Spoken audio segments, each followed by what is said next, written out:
Tu as ton catalogue, tu as tes parcours. Encore une fois, tu pars de la stratégie pour après créer ton récit, le narratif que tu vas mettre autour. L'idée, c'est de trouver le récit le plus pertinent qui va jouer sur des leviers qui vont créer de l'engagement et de l'adoption auprès de tes collaborateurs. Bonjour à tous, bienvenue dans ce nouvel épisode du Learning Club. Aujourd'hui, je suis avec Eric Baye. Bonjour Eric. Bonjour Clément. Alors Eric, tu es le directeur général d'Adesias. Tu vas nous raconter ce que fait Adesias dans quelques minutes. Et aujourd'hui, avec toi, on va parler de la marque, de la brand, comme on dit, du branding autour d'une université d'entreprise et globalement autour de la formation. On parle souvent de marketing de la formation, notamment dans ce podcast. Et vous, côté L&D, je sais que c'est un sujet qui vous intéresse et que vous mettez de plus en plus en œuvre, ce marketing de la formation. Avec toi, on va parler vraiment de la marque, comment on construit une marque forte. Et pendant ces 30 minutes ensemble, tu vas essayer de nous donner quelques conseils. Mais avant de rentrer dans le vif du sujet, je te propose peut-être de présenter en quelques mots ton parcours et puis nous présenter Adesias pour ceux qui ne connaîtraient pas. Merci Clément. Je suis Eric Baye, je suis cofondateur de l'agence créative Adesias. Adesias est une agence, on va dire, de communication et de formation. C'est ce qu'on est, on va dire, devenu un petit peu au fil des années. C'est de la communication corporate, on va dire, au sens large. On va aussi bien faire de l'interne que de l'externe. Du learn, que de la com, que du change finalement. En tout cas, on aide les entreprises à se transformer. On travaille beaucoup avec les grands groupes, avec cette idée comme ça de pousser des messages auprès de tous les stakeholders de l'entreprise. Et voilà, c'est ça Adesias. On est deux cofondateurs. Moi, je suis Eric, du coup, avec à la base un tropisme un petit peu plus audiovisuel. Et aujourd'hui, j'ai plus tendance à tendre vers le côté RH, formation, change. Et Samir, mon associé, qui a un profil plus publicitaire à la base, et qui, lui, sur la communication corporate, est un petit peu plus sur l'externe, donc de la marque employeur, de la com corporate, de la com au sens, on va dire, un petit peu plus com externe. Et vous travaillez historiquement avec des grands groupes. Voilà, c'est ça. Communication corporate sur plein de projets qu'on va dire classiques. Grands groupes du CAC 40, internationaux, de la com classique. Et ça fait, donc la boîte, elle a 15 ans.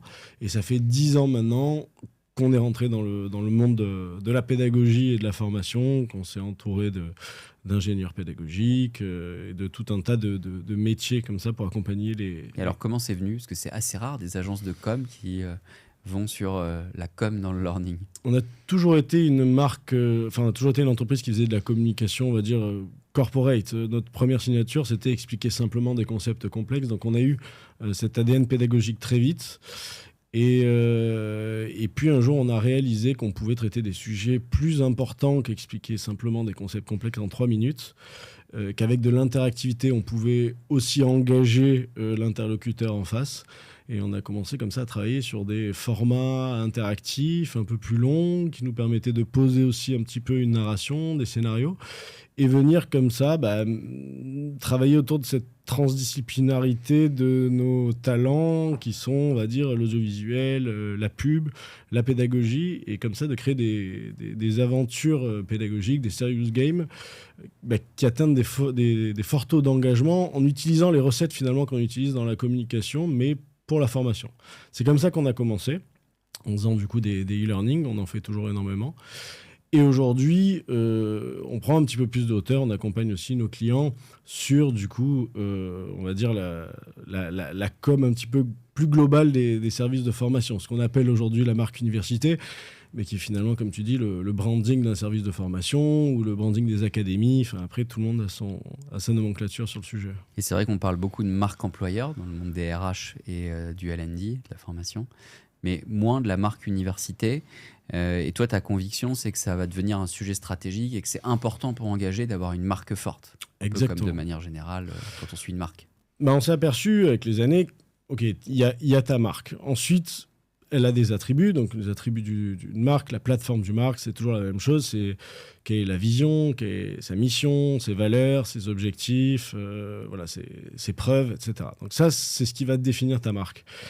Et les entreprises ont après des espèces de sous-marques. C'est-à-dire que quand on va parler de la com RSE que fait une entreprise, c'est une manière de prendre position sur tes engagements RSE.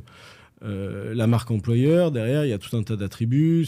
C'est là où tu cherches à avoir des great place to work, des choses comme ça. On essaie de recruter des collaborateurs. Ça, ces 15 dernières années, on a vu ça apparaître. La marque RSE, c'était beaucoup sur une histoire de donner du sens à l'entreprise que tu rejoignais, à l'entreprise chez qui tu consommais. La marque employeur, c'était, on va dire, pas mal sur une espèce de renversement où les grandes entreprises, moi je me souviens quand j'ai fini mes études, les grandes entreprises étaient assez décriées, l'Eldorado c'était l'entrepreneuriat. C'est là où est apparue un petit peu la marque employeur pour essayer de convaincre les jeunes talents de rejoindre des grands groupes, en alignant la communication à la stratégie pour recruter les collaborateurs. Donc ça fait sens à chaque fois. Aujourd'hui, moi j'ai l'impression qu'on arrive dans une ère qui est extrêmement instable, que ce soit au niveau géopolitique ou même au niveau du monde du travail, enfin, l'IA qui va tous nous remplacer, toutes ces choses-là, il y a une vraie inquiétude.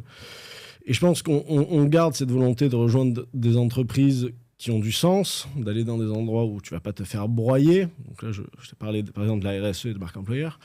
Mais je pense qu'on a tout intérêt aussi demain à rejoindre des entreprises qui continuent à te former en fait tout au long, enfin les entreprises apprenantes comme on l'appelle chez toi.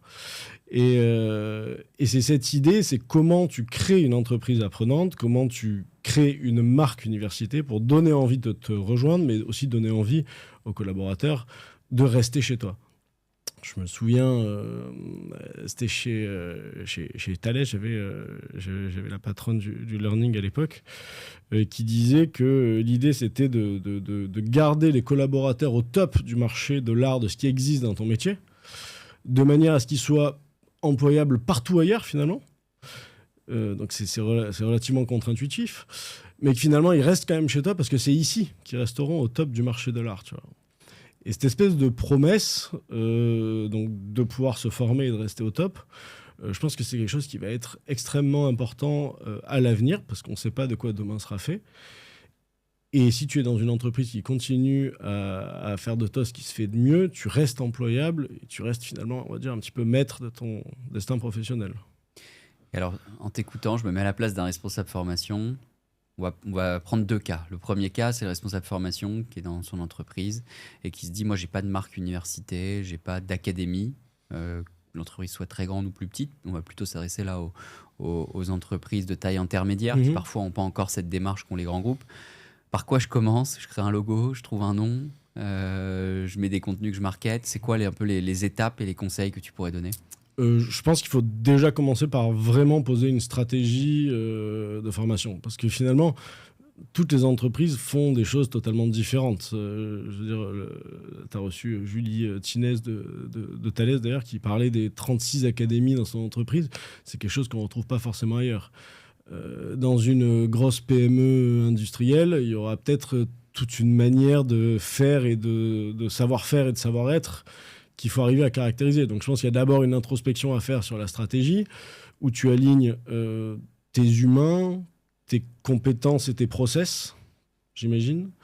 Il y a ce côté formation-innovation qui, pour moi, doit jamais être très loin l'un de l'autre.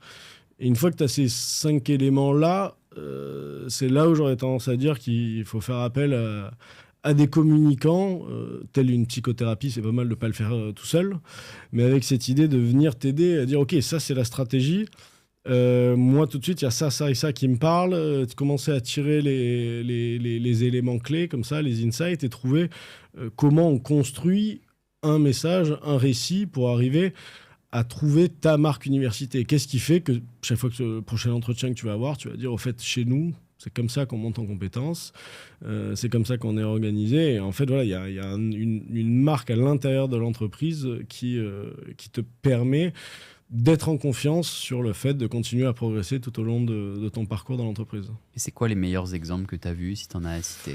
On avait pas mal travaillé avec Alstom, avec Franck Gaillard, qui était à l'époque chez Alstom University. Et qui vient dans le podcast cet après-midi. Tu le croiseras peut-être. Franck qui est un des Global Learning Managers les plus brillants avec qui j'ai collaboré, qui avait déjà fait un travail qui consistait à rassembler tous les services de formation, parce que quand on est dans une grande entreprise, souvent, il y a plein d'initiatives de formation qui se font un petit peu partout. Et déjà, rassembler ça sous une seule bannière, Je veux dire, ça accroît énormément la lisibilité, parce que là, on a parlé de la marque université par rapport à l'externe, mais en interne, j'encourage toutes les entreprises à mener des questionnaires sur est-ce qu'on a un service de formation, est-ce qu'on se rend régulièrement sur son service, enfin, juste déjà, est-ce qu'on en connaît l'existence. C'est certain que c'est pas du 100%. Et il y a même des endroits où ça peut être extrêmement faible. Et surtout dans les entreprises où il y a plusieurs services. Donc déjà, aligner tout le monde sous une même bannière, c'est important. Je sais que c'est un gros travail qu'il avait fait. Et ensuite, il y avait tout un système de gamification qui avait été mis en place pour justement arriver à créer cette entreprise apprenante, où il y avait 6 mois par an, où tout le monde était amené à se former. Et chaque formation qu'on faisait permettait de marquer des points qui finançait l'association de son choix. Et c'était un espèce de 6 mois du learning qui accouchait à la fin d'une grande remise des prix, où il y avait un chèque qui était remis à 6 éducations sur Les plus grands... ceux qui avaient le plus de points. été le plus de points. Alors les 6 repartaient avec un Les chèque. grands apprenants gagnés. Exactement. Okay. Et il y avait ce truc-là qui était hyper intéressant, plus par pays dans cette marque mondiale où il y avait un espèce de côté un peu JO. Et on avait comme ça brandé cet événement sur 6 mois, ce qui permettait aussi de faire le mois des soft skills où les points comptent double, le mois de la cyber où les points comptent double. Enfin, tu vois, de créer comme ça toute une gamification qui permettait un petit peu de pousser les collaborateurs à se former et à s'aligner derrière une vraie marque qui était connue et reconnue de tous et dont on connaissait les attributs de la marque. On savait ce que c'était que se former chez Alstom. Alstom University, c'était ça, non? Tout simplement, ouais. Ou il y avait un autre nom? Non, Alstom University. On voit beaucoup le terme université d'entreprise, c'est assez classique, mais ouais. Est-ce qu'il faut mieux aller vers ça, selon toi? De dire, ok, on affirme que c'est la Alstom University, la Safran University, on voit beaucoup ça. La Thales Academy, c'est un peu différent. Ouais, c'est les deux grands noms, voilà. on va dire. Mais est-ce que parfois, il ne faut pas aller sur quelque chose de complètement différent pour justement avoir une marque forte? C'est quoi ton conseil? Ça dépend de l'entreprise. Chaque entreprise est différente. N'oublie jamais que c'est une marque fille, donc elle doit rester dans l'alignement de la marque mère. Je sais qu'on travaille beaucoup avec CMA CGM, qui a l'université s'appelle Tangram.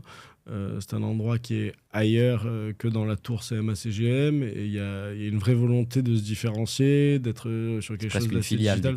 C'est complètement presque une filiale. Et il y a aussi quelque chose qu'on retrouvait chez Alstom qui était intéressant, c'était l'idée de créer des standards sur ton marché, alors que ce soit le ferroviaire ou le maritime. Mais il y a cette idée comme ça, en créant, je sais qu'Alstom, ils avaient aussi fait des shares avec des écoles. De revendre les formations à d'autres. Ben ouais, finalement, de poser, de faire le travail pour les autres, mais aussi de poser le standard et faire en sorte que peut-être les meilleurs ingénieurs qui veulent faire du ferroviaire, bah, finalement, c'est là qu'il faut aller, parce que c'est là où la marque université est la plus forte et où effectivement, tu te dis, c'est là où je vais continuer mon cursus d'apprentissage finalement dans ma vie. Et justement, une question qui se pose de plus en plus, on l'a eu récemment dans le podcast avec un de nos invités, c'est est-ce que les universités d'entreprise vont demain former des personnes qui sortiraient d'un baccalauréat? Aujourd'hui, on va dans une voie études supérieures pour être ingénieur. Et après, on choisit là où on va. Si on prend le métier d'ingénieur, par exemple, est-ce que demain, si on a une marque forte, selon toi, on pourrait aller chercher ces personnes-là, les faire venir et du coup avoir aussi une dimension très externe et très sociétale? Alors, c'est un débat de société. Ouais, moi, je sais pas si je sais pas si c'est souhaitable que juste que après le bac ou presque même finalement, peut-être encore plus tôt. Tu vois, imagine, tu as une école orange dans 10 ans. Notre invité nous disait que c'était comme l'armée, c'est-à-dire que l'armée te forme et l'armée après, en général, tu y restes sur certains postes, en tout cas 5, 7, 10 ans, et que certaines entreprises réfléchissent à ça en ce moment. T'as raison. Mais je pense pour aller chercher les meilleurs talents. Ouais, clairement. Mais je pense que c'est intéressant. Et quand tu fais un partenariat, une share avec une école, tu fais un peu ça. Hein. Tu crées une filiale avec une grande école d'ingénieurs qui, sur le ferroviaire, brandé Alstom. Enfin, je veux dire, c'est presque un truc où tu es déjà dans l'entreprise. Je trouve ça intéressant pour l'entreprise. Pour la société, je sais pas. Je sais pas à quel point. Je pense qu'il y a d'autres éléments là qu'on pourrait prendre le temps de lever qui prendraient du temps. Il faudrait d'autres gens qui nous aident à réfléchir à ça. Mais ouais, non, je sais pas si c'est une bonne chose pour la société. Et une autre question qui se pose souvent, c'est au final, c'est sympa d'avoir une marque, Mais ce qu'on veut, c'est que ça consomme en termes de formation. Et au final, ce qu'on veut, c'est juste marketer une offre de formation. Et pour toi, c'est quand même important d'avoir cette marque et de la mettre partout où c'est possible pour que ça fonctionne. Alors pour moi, il y a un récit. Une marque, c'est un récit. Comment tu vas prendre la parole? Je veux dire, Mais je pense que c'est important. tu as ton catalogue, tu as tes parcours. Encore une fois, tu pars de la stratégie pour après créer ton récit, le narratif que tu vas mettre autour. L'idée, c'est de trouver le récit le plus pertinent qui va jouer sur des leviers qui vont créer de l'engagement et de l'adoption auprès de tes collaborateurs. Enfin, moi, j'ai l'impression que tes catalogues de formation... En fait, dans les grands groupes, je crois qu'il y a un petit 10% de top leader qui va être super chaud pour apprendre tout le temps. Voilà, c'est ça. Et ta marque université, le récit que tu vas faire, je pense qu'il s'adresse pas mal un peu ou au fond de la classe, ou aux postes peut-être qui ont le moins l'impression que c'est important. Ceux qui se disent que la formation, c'est obligatoire. C'est pas pour eux, ou c'est obligatoire, ou c'est pas pour nous, parce que moi, je fais mon petit taf, et qui ont peut-être pas totalement pris conscience que les choses changent vite, etc. Et le récit, c'est vraiment comment tu vas en prendre la parole en tant que Headflex pour que tout le monde prenne conscience que, OK, il y a un chemin pour progresser au sein de l'entreprise. C'est déciloté avec les RH, tout ça, hein, parce que finalement, ton entretien annuel, il est complètement lié à ça. Il faut pouvoir se former, se dire qu'en entretien annuel, tu vas en parler. C'est beaucoup basé sur la stratégie que tu mets en place. Mais plus ta stratégie est solide, plus derrière ton récit peut être riche et embarquer le plus de monde possible. Je veux dire, faire de la com, il faut s'appuyer sur des choses tangibles. Donc, Toi qui es un spécialiste de la communication, c'est quoi les marques qui ont les meilleurs récits, les marques qu'on connaît tous? Est-ce qu'il y en a qui ont vraiment créé un récit où on a de l'émotion derrière? J'imagine que c'est ça qui fait que si on s'accroche à une marque. Tu parles globalement? Ouais, globalement. Est-ce qu'on peut s'inspirer de marques Typiquement, je trouve une Patagonia, par exemple, sur l'idée de la marque et d'espèce de sous-marque RSE, a fait un travail formidable et s'est servi de sa sous-marque comme vrai levier pour arriver à percer. Dans la marque University, je trouve que du coup c'est assez nouveau, mais je sais que Tesla a un site dédié un peu, mais du coup pas un site carrière, tu vois, c'est un peu marque employeur, mais c'est très tourné justement sur le côté marque université. Je sais absolument pas du tout ce qu'il y a derrière, mais tu vois, juste arriver sur le site, je pense que limite c'est peut-être qu'une homepage, tu vois, je sais pas du tout ce qu'il y a derrière, mais tout de suite tu te dis ah ouais, ok, il y a un côté un peu cursus du futur pour continuer à rester au top, tu vois. Voilà, Patagonia, c'est prouvé, c'est efficace et il y a des preuves derrière. Enfin, dans la plateforme de marque, il y a cette histoire de système de preuves. Je sais pas du tout ce qu'il y a derrière Tesla. Et pour l'IA, je pensais à l'IA en me disant et en t'écoutant, au final on peut faire un logo avec de l'IA, on peut écrire un récit avec de l'IA, on peut faire beaucoup de choses. Comme dans le monde de la formation aujourd'hui, on peut créer des contenus avec de l'IA. Qu'est-ce que tu en penses de tout ça? Est-ce que l'IA va remplacer ces métiers Déjà, je vois les acteurs de la formation, tout ce qui est en train de se passer là, c'est formidable. Le fait que tu puisses avoir des agents formatifs qui viennent en permanence t'aider à monter en compétence. Je veux dire, tout ce qui est sur le on-the-job learning, c'est exceptionnel. Ça veut dire que chaque fois que tu vas te retrouver avec une problématique, tu vas pouvoir avoir la bonne info au bon moment pour monter en compétence. Maintenant, là où je trouve qu'on a encore plus besoin de marque université et de récit, et finalement de singularité dans ton récit, c'est justement parce que l'IA, il y a ce côté IA générative avec ce côté très statistique du prochain mot utilisé. Voilà, c'est comme ça que fonctionnent les modèles de langage, qui te donnent une espèce on l'a tous expérimenté, de soupe, comme on dit, un alternant docile. Donc je pense que ça va être hyper intéressant quand ça va être bien programmé. Je pense que par contre, il faut ultra bien l'architecturer dès le départ, parce que finalement, ta marque université, c'est de l'architecture d'intelligence collective que tu mets en avant. Et cette IA, elle va nous aider à être meilleurs seuls. Maintenant, j'ai envie de voir ce que ça va donner sur la collaboration. Comment on collabore avec l'IA. Tout ça, c'est des histoires de process, de compétences où je pense qu'on va avoir besoin de encore plus d'humains Et si je rejoins avec ma marque, d'essayer d'aller plus haut, de prendre de la hauteur sur ce que l'IA va produire pour arriver à créer un récit, donner une raison d'être à l'idée de se former. Et d'ailleurs, attention l'IA, j'avais entendu un truc que je trouvais intéressant, c'est que comme ça, on va dire, ça fait beaucoup plus vite ce qu'on fait aujourd'hui, que ça crée déjà une envie de faire plein de choses. J'imagine que quand tu utilises Claude, là d'un coup, il y a 10 sujets qui te plopent, que tu as envie de développer en même temps. Et qu'en fait, tu pourrais croire qu'il y a du burn-out ou du bore-out, non, on va dire du burn-out derrière.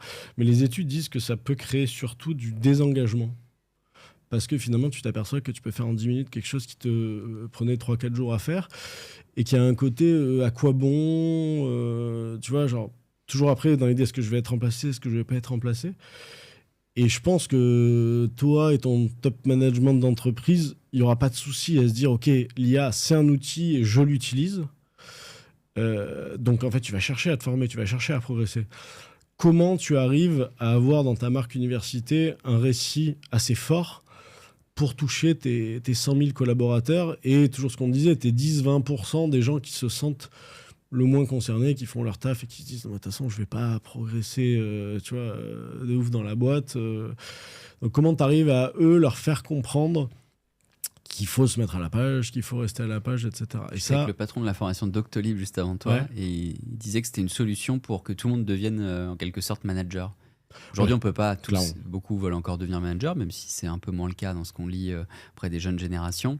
Mais demain, on managera non pas des humains, mais peut-être pour certains que des IA. Non, c'est une clair. opportunité d'avoir sa petite armée d'agents. Et je parle d'armée parce que ce sont des agents IA et à côté de ça, quelques humains à manager. Donc, ouais, c'est on peut vraiment aussi le le voir premier comme gars. ça. Oui, clairement, ça, t'as entièrement raison. Une question que je me pose aussi en t'écoutant, c'est super la marque université. Je pense vraiment que ça développe de l'engagement. Mais pour toi, c'est quoi la différence d'une entreprise qui se dit ok, j'investis à fond là-dessus? Là, je repense à nos auditeurs qui nous écoutent, qui se disent tiens, je vais aller parler à ma direction. Je pense qu'il faut qu'on y aille, il faut qu'on crée une marque forte, il faut qu'on raconte un récit. Donc ceux qui vont le faire et ceux qui ne vont pas le faire, qui vont se dire non, mais c'est super, moi j'ai mon petit catalogue dans mon LMS, ça se passe très bien. Dans 3 ans, c'est quoi la différence entre ces deux organisations? Moins de consommation sur les contenus. Alors déjà t'as le taux d'engagement, c'est sûr. Oui. Mais si tu prends un petit peu plus de hauteur encore, on a quand même des beaux exemples de boîtes qui ont loupé des grands virages, que ce soit du Kodak ou du BlackBerry, qui sont des bons gros exemples. C'est des boîtes qui valaient des millions, des milliards, et qui un jour se sont juste complètement gourés. Et c'est très probablement pas la décision de 3 mecs au board qui ont fait rater ça. Je veux dire, une entreprise qui fait en sorte en permanence que tout le monde soit dans une démarche, formation, innovation, quoi. C'est collé. Si tout le monde se challenge, tout le monde essaie de se pousser, essaie de garder en permanence ce côté, on progresse. Je pense surtout que tu peux éviter des grands traumatismes comme ça avec des immenses échecs. Et après, je pense qu'avec ton concurrent qui fait quasiment la même chose que toi, je pense que ça peut se sentir assez rapidement dans... Fidélisation des talents. Ouais, tout. Ouais. Il y a tellement de choses qui se passent au sein d'une entreprise. Moi, c'est ça qui m'intéresse, c'est créer de l'intelligence collective dans les grands groupes. Il y a tellement de projets qui plopent ensemble, qui d'ailleurs se contredisent. Enfin, je veux dire, c'est un chaos total. Tu vois. C'est là où j'ai... tout ce qui est sur du change et tout, c'est passionnant. Plus tu arrives comme ça à façonner... En fait, c'est un peu le cerveau de l'entreprise, j'ai l'impression, la marque université, est-ce que tu mets derrière... tu vois, je te dis, il y a tes process, tes talents, est-ce qu'il est tes bien compétences. structuré, ce cerveau, voilà, ou est-ce qu'il part dans tous les sens? Est-ce qu'il est bien structuré? Et après, et là c'est le travail de la marque, est-ce qu'il est lisible? Est-ce que quand tu arrives dans une boîte et que tu fais ton premier parcours d'onboarding, est-ce qu'à un moment on te présente cette entité, université, académie, et on te dit ça, c'est avec toi tout au long de ton parcours, c'est là où tu vas pouvoir te former, quand tu vas faire tes entretiens annuels, c'est là où, enfin tu vois, c'est comme ça que ça fonctionne, tes managers, tes interlocuteurs, si tu veux innover, c'est là, enfin... C'est vraiment, je trouve, une garde-tri de comment tu progresses pour toi et pour faire progresser l'entreprise. C'est ça que ça doit être à la fin. Bah, merci pour tous ces partages, Eric. On va maintenant passer au Fast and Curious. Ouais. Pour ceux qui nous écoutent pour la première fois, le Fast and Curious sont des questions pour notre invité, donc aujourd'hui, en l'occurrence toi et Eric, et des ressources que tu vas nous partager. Et la première question que j'ai pour toi, c'est si tu devais décrire le futur de la formation en un mot, qu'est-ce que tu nous dirais? Alors, moi, j'ai envie de dire un mot que j'ai entendu plein de fois, parce que j'écoute beaucoup ton podcast, qui est social. Parce que je pense que vraiment l'humain va garder une place fondamentale. Mais en fait, ce que je vais mettre derrière, c'est plutôt, je dirais presque le côté transdisciplinaire, voire arriver en fait à désiloter les compétences. Tu vois, on parlait d'IA tout à l'heure. Je trouve qu'elle fait bien plein de choses, mais dès que tu t'appuies sur deux gros sujets de compétences, je ne sais pas si tu es bon en architecture et que tu es bon en peinture, en fait, tu vas faire des choses qui sont incroyables parce que tu vas réussir à mettre, je sais pas, une certaine finesse. La technicité que tu as déjà, tu vas la... Ouais, tu digères, tu arrives à faire de la transdisciplinarité et tu arrives créativement à faire des choses qui sont géniales. Moi déjà, j'ai l'impression que notre principale force, c'est d'avoir des directeurs artistiques, des concepteurs directeurs, des ingénieurs pédagogiques et des marketeurs dans la même pièce quand on crée un e-learning, tu vois. Donc cette espèce de truc où tu désilotes les compétences, je pense que c'est là où l'IA est encore, pour l'instant, pas prête à vraiment nous aider et va énormément nous aider pour innover en entreprise. Donc je dirais social, mais avec ce côté aller chercher de la transdisciplinarité. Un outil de formation que tu veux nous partager? Eh ben écoute, le nôtre. Il y a Linda Ganasali de Bluelink, tu en as parlé un podcast, ça fait 1 an et demi qu'on travaille avec elle, sur 10 soft skills. Donc c'est vraiment un truc qu'on a fait en IA que je t'ai montré il n'y a pas longtemps. Ouais. C'est une formation de 2h30 de 10 soft skills qui vont t'aider à développer des compétences perso et professionnelles. Donc vraiment sur les échanges, donc toujours dans cette idée un petit peu de transdisciplinarité. Ça fait 1 an et demi qu'on a travaillé dessus. Le modèle économique, c'est un grand POC pour l'instant. Et le mois prochain, on sort ça. Donc c'est un outil qui nous tient beaucoup à cœur et qu'on va du coup commercialiser. Et grâce à l'IA appliquée au métier de la créativité, on a ces 10 grands sujets qu'on a créés avec ces experts de la relation client, qui vont être totalement modifiables et adaptables pour nos clients. Donc voilà, je fais ma pub, mais si tu veux, c'était la minute pub, mais en tout cas, allez voir, c'est intéressant. Le mois prochain, on sort ça. Top. Donc ce sera en juin, on enregistre en mai, donc exactement. Ce sera en juin 2026. Un livre ou un podcast que tu nous recommandes? Tu as le choix. Je vais faire un livre et je vais parler d'anatomie du scénario de John Truby. C'est un livre qui résume toutes les grandes techniques des théoriciens de la dramaturgie, finalement des vieux Grecs antiques à comment on fait un film aujourd'hui, et qui va reprendre des recettes assez classiques, et c'est un espèce de pattern que tu retrouves dans quasiment tous les films et tous les livres que tu peux voir aujourd'hui, mais qui t'aide à créer un récit et qui t'aide en fait, que tu peux largement déplacer sur un e-learning par exemple, ou en tout cas arriver à créer une couche méta, une couche par-dessus ton histoire pour arriver à créer quelque chose d'engageant. Et toujours dans cette idée de transdisciplinarité, c'est un livre moi, qui m'avait beaucoup marqué dans tout mon travail, on va dire sur la partie plus audiovisuelle, et qu'on applique parfois quand on fait des e-learning et où tu te retrouves comme ça avec tout un tas d'éléments qui te permettent de créer une histoire qui après arrive à créer de l'engagement. Donc anatomie du scénario. Et puis même pour ceux qui s'intéressent au récit de manière générale, c'est un livre passionnant. C'est noté. Un blog, un site, une newsletter qui t'inspire? Alors qui m'inspire, moi je suis un truc qui s'appelle Génération IA, qui est une newsletter. Et effectivement c'est un format qui est assez cool. Je crois que c'est 2 mecs qui sont à Bali et qui partagent les dernières news de ce qui existe. Okay. C'est assez, des Français ouais, 2 Français à Bali qui partagent ça, c'est pas mal du tout. Et ça permet de se tenir un tant soit peu à la page, vu qu'il faudrait juste y passer 2 heures par jour, je pense, pour rester vraiment sur le coup. Tous les mois, il faut se reformer à l'IA. Ça va très très vite. Si tu attends vraiment un mois, en plus, tu vas mettre du temps à remonter à bord. Qu'est-ce qui fait que tu as envie de te lever chaque matin? Je pense déjà à ma femme et mon fils. C'est bien. Puis cette Peut-être ton fils avant. Ouais, cette aventure professionnelle, l'idée de raconter des histoires sous plein de formes différentes et de servir des clients que, en vrai, après 15 ans, qu'on choisit un peu, en fait. Je pense que dans les premières années, on avait des clients où parfois on n'était pas très content d'y aller.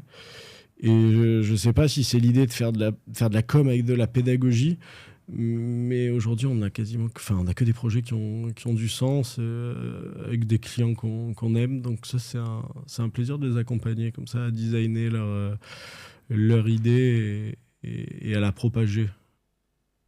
Qui est-ce que tu nous recommanderais d'inviter dans le Learning Club? Ce sera ma dernière question. Eh ben, je vais te recommander Thomas Guillemard de Hermès. Thomas, qu'on connaît bien, qui est un client d'Edflex. Ah ouais, Ouais, ok. client aussi, j'imagine, peut-être chez toi. Alors, Ancien client. je n'ai pas le droit de dire qu'Hermès est un client Ok. d'Adesias parce qu'on ne dit pas qu'on travaille avec les grandes marques de luxe. Mais ça l'est. Mais je te l'ai pas dit. Non, Thomas, j'aime beaucoup le travail, la minutie, le challenge permanent. On fait des très beaux e-learning avec Hermès. Et il y a ce savoir-faire de l'entreprise qui est exceptionnel et qui nous pousse dans nos retranchements créatifs. Donc c'est et pédagogique d'ailleurs, pas que créatif. Mais c'est toujours un plaisir de travailler avec eux, de monter sur leurs appels d'offres. Et puis Hermès, il y a cette partie digitale, mais il te parlera aussi, je pense, de tout ce côté formation. Et là, on oublie complètement l'IA parce que du coup, eux refusent qu'on travaille avec. Mais cette idée du compagnonnage et tu vois, de la formation des artisans dans des ateliers, quelque chose de très physique autour de la matière, la transmission, etc. Et en fait, c'est un vrai élément de la formation qui, je pense, peut être vraiment intéressant à cette époque où on parle beaucoup d'IA, de retrouver, et qui en fait est une grosse partie du futur de la formation. Comment on transmet comme ça d'humain à humain, comment on montre, comment on fait. Eh ben, merci en tout cas d'avoir passé ces 30 minutes avec nous. Merci beaucoup Clément. Eric, si on veut te retrouver, on veut aller voir ta nouveauté au mois de juin, LinkedIn principalement pour te contacter. Exactement, sur Super. LinkedIn. Avec plaisir. Et pour parler bien évidemment de la marque. Merci pour tous ces partages pendant 30 minutes. Si vous avez apprécié le podcast, n'hésitez pas à le noter. Et moi, je vous dis à très bientôt pour un prochain épisode du Learning Club. Bonne journée à tous et merci encore.